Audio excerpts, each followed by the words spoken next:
जैसे कि आदेश हुआ है कि कुछ समय मैंने दिया बोलने के लिए, तो आज हम एक अभ्यास सत्र में हैं। इसमें अभ्यास बैठने का भी अभ्यास है।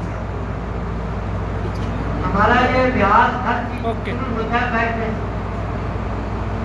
हमारा अभ्यास होता है कि हम बाहर बोलने से, बैठने से, ये सारा अभ्यास करती है।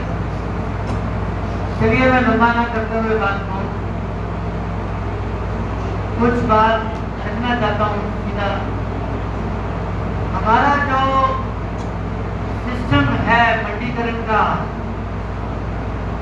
इसमें चलती बोली का रिवाज जो आजकल गंगानगर जिले में काफी ज्यादा हो गया, उस चलती बोली के चक्कर में किसान को 800, 900, 6 महीने वो फसल की बिजाई करके बैठता है और वो बेचने आता है, तो उसको बहुत बड़ा नुकसान होगा। अब 6 महीने मेहनत की, जैसे भाई साहब ने गीत में बताया कि हमारे को बीज भी अच्छा नहीं मिलता, पानी भी समय पे नहीं मिलता, और फिर जब हम बेचने जाते हैं तो उसमें भी हमारे साथ धोखाधड़ी हो जाती है। जैसे DAP भी सही नहीं मिलती, यूरिया का भी जैसे पता लग चुका है कि जैसे वो भी सही नहीं आती। तो ये सब क्यों होता है? क्या कारण है इसका? इसका कारण है हमारा जो कनेक्शन है बाजार के साथ। जैसे कृषि के नाम से हर कोई नेता, हर कोई व्यक्ति बात करता है, पर वो करता क्या है कृषि के लिए? सारे ऑफिस कृषि की वजह से चलते हैं, बड़े उनके AC चलते हैं, उनको तनख्वाहें मोटी मोटी मिलती हैं, और हमारे भाई एक टिकी के लिए भाई साहब भी परेशान हो रहे हैं कि आपका कहाँ से पैसे लाए, कैसे किया उन्होंने। और इनकी समस्या जायज है कि 21 तारीख से लेके और 30 तारीख तक था इनका, मुझे फोन आया था। तो पहले तो मैं इनका थोड़ा सा बताता हूँ, फिर थोड़ा विचार तो 20 वाला 21 से 30 वाला इनका ये था कि उसमें सर्वर ने ज़्यादा उनको डिपार्टमेंट को टिकी दे दी जाए और वो सर्वर में अटक गई। और 7 दिन के लिए कोई विषय कौन उठाएगा, क्योंकि उसमें सेंटर का भी पार्ट है, स्टेट का भी पार्ट है। तो 7 दिन के पैसे बच गए। 7 दिन के अंदर व्यक्ति जो लोग आए, उनके डिपार्टमेंट के पास बजट था, बजट हो गया है। अब नया जो बजट पास हो रहा है उसके पैसे तो मिल जाएंगे, और वो 7 दिन वाले पैसे कैसे आएंगे, वाकई गंभीर विषय है। पर सरकार, और अगर हम चाहें तो क्या कि मंत्री जी को किसी आपदा से और से लेकर दे सकते हैं पैसे, तो ज्यादा नहीं होंगे 7 दिन के पैसे, बाद में सेंटर से आते रहेंगे। एक तो ये बात।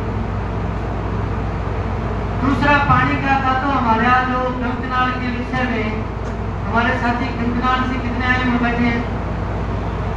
सारा ही है, हमारे साथी सारा ही गंगनाल गया। चलो ये ठीक है कि लास्ट में गंगनाल वाले रह गए। तो ये गंगनाल हमने जब जिले में काम करना शुरू किया पूर्ण रूप से, तो हमने कहा कि जिले में हमारा किसान संघ पूर्ण रूप से बढ़ता क्यों नहीं, क्या कारण क्या है?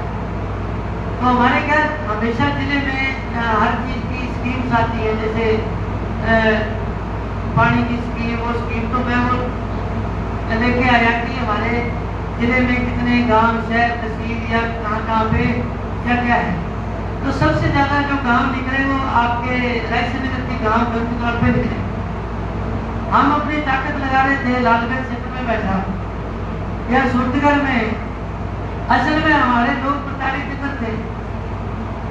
तो हमने कहा कि हमें इधर जाना चाहिए, जिससे लोगों को गंगनाल से जुड़े हुए, पानी से पहला विषय है, उससे जुड़े हुए हैं।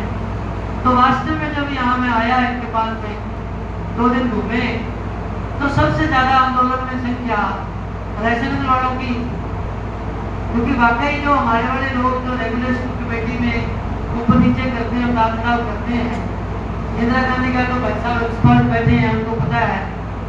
पर गंगनाल की हमारी दयनीय स्थिति है, जैसे 2500 हेक्टेयर होना था जो गन्ना, वो गन्ने का फर्टाइल एरिया बढ़ा दिया, और उसका किन्नू बढ़ा दिया। अब कहाँ तो गन्ना किन्नू के लिए भी पानी चाहिए, कहाँ बाजरा भी नहीं हो रहा। इस एरिया क्षेत्र का ये रहा, तो इतना बड़ा डाइवर्सिफिकेशन कृषि का हो गया, तो हमारे पानी नहीं पूरा तो यहाँ कैसे पूरा होगा। तो बरसात में बचा लिया इस बार, तो अगली बार क्या होगा ये पता नहीं। इसके लिए आज से तैयारी शुरू करनी पड़ेगी। आपके क्षेत्र को हम तो साथ ही आपका अनूपगढ़ भी साथ है, पर अनूपगढ़ को हम ये कहना चाहेंगे कि जब हम कंकनाल की आवाज उठाएं तो आप हमारा सहयोग जरूर किया करें। हमें आपकी सहयोग की अपेक्षा रहती है। इस बार हमें कम मिला थोड़ा, यहाँ से आपके तहसील देखती और सब तो गए, और हम चाहते थे आप भी लोग भी आते सारे सीनियर की सुरक्षा करना और प्रभाव पड़ता। अब आगे रही बीज की बात, जैसे कि बीज का दायित्व भी मुझे दिया गया है, तो जैसे आगे अपने सारे विषय कवर कर लिए गए तकरीबन। करंट विषय तो एक मैंने कहा कि हमारा जुड़ाव नहीं है, कि हमें ऑफिस नहीं पता कि ऑफिस कहाँ पे कौन कौन सा है।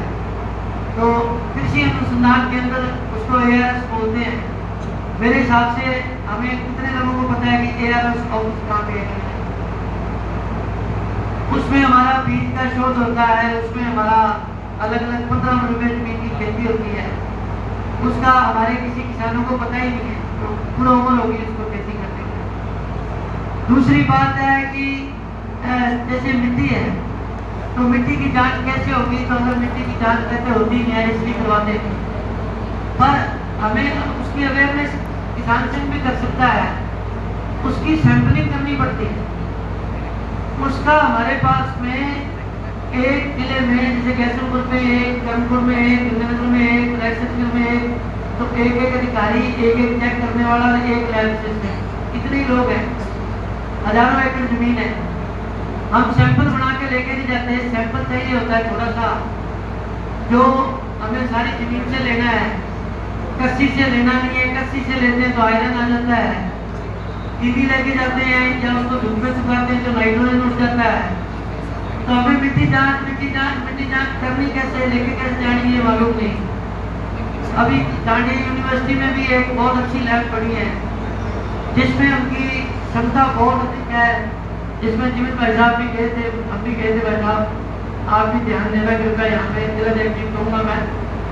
तो मिट्टी पहले तो जागरूकता ये करें कि मिट्टी हमें सिर्फ आधा किलो लेके जानी है, वो छान के धूप में सुखा के लेके जाओ, और कच्चे फावड़े से लेके जाओ, टुकड़ों में जैसे लेनी है नाली सारी, वहाँ तक हमें पता है, उससे आगे नहीं पता। लेनी कैसे ये तो पता है, उसका अगला स्टेप नहीं पता। उसका अगला स्टेप ये है, उससे आपको बहुत जल्दी रिपोर्ट जो बोर में होती थी वो यही होने लगी।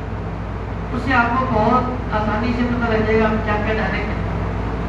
दूसरा DAP और यूरिया के बारे में मैं कहना चाहूँगा, इसमें आप बिल बगैर कुछ चीज ना लें। बिल से और बहुत मशीन आत्मा विभाग ने चेंज कर दी है।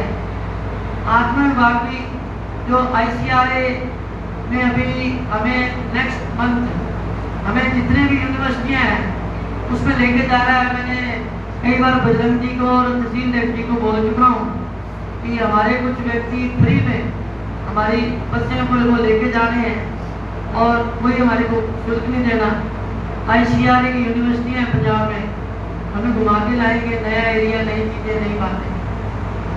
और जैसे अभी हमारे को इनाम भी मिलना है लोगों को, वो नाम पता नहीं थी भरना कैसे, अखबार में तो खबर आ जाती है, तो उसका मैं शॉर्ट में बता देता हूँ कि जैसे पशु का मिलना है तो उसमें आपके पशु 10 खड़े हैं, उसकी फोटो खींच ली, उसको आप क्या खिला रहे वो फार्म उनको आपको भेज दिया जाएगा, जिसे भरना है उसकी फोटो भेज देंगे, वो उसका 25, 50, 1 लाख तक इनाम। उसकी आपकी विश्वसनीयता बढ़ती है क्षेत्र में, ये दूध इसका असली है, इसको इनाम मिला है। इसी तरह जैविकता का इनाम मिलता है, इसी तरह किन्नू का है, इसी तरह मेला कृषि का है। तो वैज्ञानिक दो पुरुष उदाहरण के हो गए, 2 हो गए गौपालन के हो गए, 2 आपके पशुपालन के हो गए। इस तरह से इन 3 वैरायटियों में आप खेती करते हैं। जैविक के हो गए, तो जैविक खेती करते हैं तो खेत की फोटो, आपका जो क्या मटीरियल बना रहे हो उसकी फोटो के साथ आपकी फोटो, आप बाग में खड़े हो तो बाग के साथ फोटो, आपकी